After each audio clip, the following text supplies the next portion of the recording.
Welcome to a video exploring the turbulent lives of the 6 wives of Henry VIII. Their fates are famously summarized as divorced, beheaded, died, divorced, beheaded, survived. This is a tale of power, passion, and tragedy.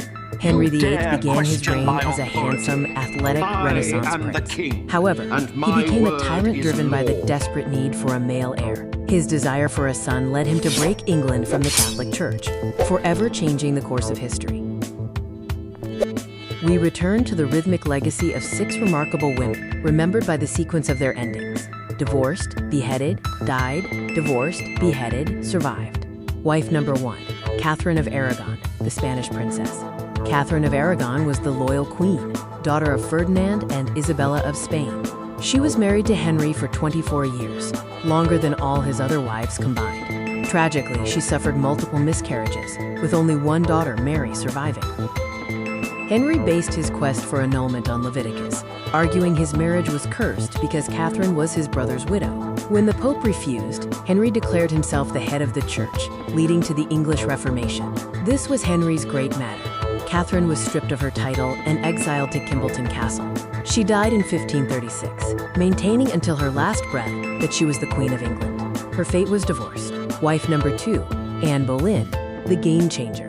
Anne Boleyn, the most scandalous, possessed wit, style, and ambition. Refusing to be a mistress, she demanded the crown. While she promised a son, she delivered a daughter, Elizabeth. Anne set trends by popularizing the quote-quote French hood. However, enemies created witch rumors, claiming she had a 6th finger to justify her eventual fall from grace.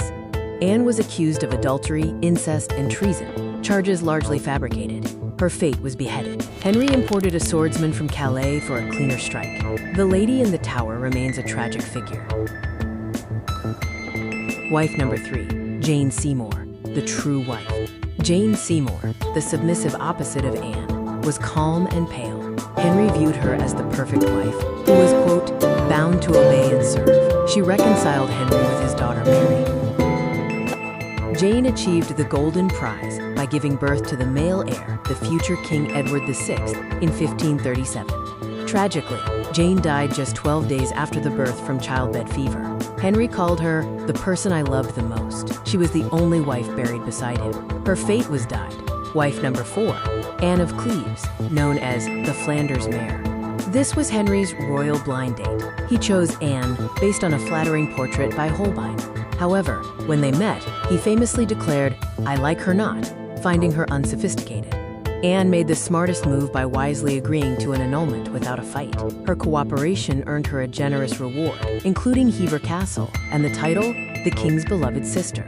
Her fate was divorced, but happily. She survived with her head and her fortune intact, outliving Henry and all his other wives. Wife number 5, Catherine Howard, the rose without a thorn. Catherine Howard was a cousin of Anne Boleyn. She was roughly 17 when she married the 49-year-old ailing king. To Henry, the teenage queen symbolized his lost youth.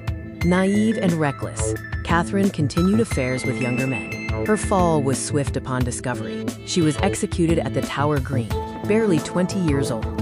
Her fate was beheaded. Wife number 6, Catherine Parr, the survivor. Catherine Parr was a mature companion, twice widowed before Henry. She was an intellectual and a reformer. She served as a nurse to the dying king and reunited the fractured royal family. Catherine Parr became the first Queen of England to publish a book under her own name. She survived Henry's death in 1547. Her fate was survived. The great irony is that Henry tore the world apart for a son, Edward, who died a teenager. It was Elizabeth I, the unwanted daughter of Anne Boleyn, who became England's greatest monarch. Though remembered by their fates, divorced, beheaded, died, divorced, beheaded, survived, these women were regents, authors, and reformers. They were not just Henry's wives, they were the women who shaped the Tudor dynasty.